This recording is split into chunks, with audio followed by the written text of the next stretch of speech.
Chers amis, bonjour et bienvenue à notre rendez-vous quotidien consacré à la méditation du jour. Aujourd'hui, nous avons la joie, avec l'Église universelle, de célébrer le cœur immaculé de Marie. Hier, c'était le Sacré-Cœur.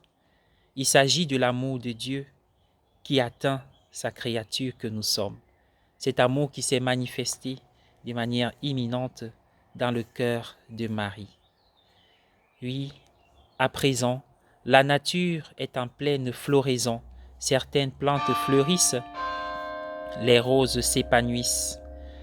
Et les auteurs sacrés se sont inspirés de la nature plusieurs fois pour manifester l'action vivante, dynamique et aimante de Dieu au cœur de la création.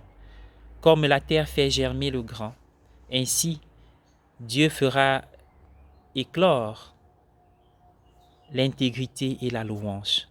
Au cœur de la création, Marie représente cette intégrité et cette louange.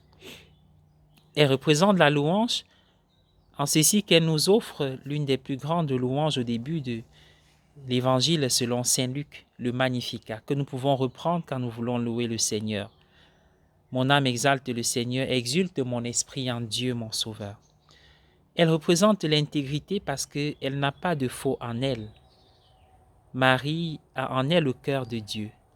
On l'appelle l'Immaculée parce que elle n'a pas la trace du péché et de l'orgueil en elle. Elle est l'exemple du détachement, celle qui a accepté de s'abandonner entièrement, qu'il me soit fait selon sa parole. Et oui, si Marie est l'image de l'abandon, l'exemple et le modèle de l'abandon, l'Évangile d'aujourd'hui nous montre que cet abandon n'a pas toujours été facile. Il a été parfois douloureux pour Marie. Quand elle demande à son fils « Pourquoi nous as-tu fait cela ?»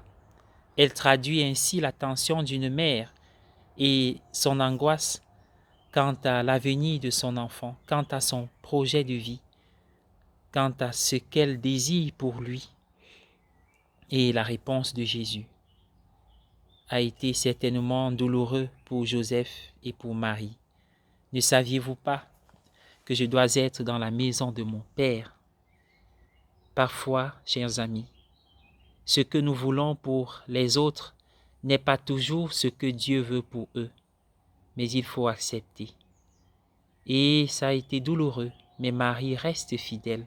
Elle nous apprend la fidélité à la volonté de Dieu dans nos luttes contre celle-ci. Parfois, nous luttons contre sa volonté pour nous et pour les autres, mais Marie a accepté. Elle s'est abandonnée. Elle nous invite à le faire. Elle s'est abandonnée à ce que Dieu voulait pour elle et à ce que Dieu voulait pour son Fils. Aujourd'hui, c'est l'occasion de prier Marie. Chaque fois que nous faisons face à des luttes intérieures contre la volonté de Dieu, Marie, aide-nous à rester fidèles au Seigneur, à dire oui comme toi. Prions au nom du Père et du Fils et du Saint-Esprit. Amen. Seigneur notre Dieu, nous mettons cette journée et notre vie entière entre tes mains. Envoie-nous un rayon de ta lumière pour éclairer nos chemins.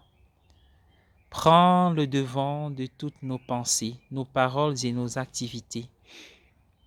Débarrasse-nous de nos ennuis, de nos soucis quotidiens et mets dans nos cœurs ta volonté qui est celle de faire le bien en toutes circonstances.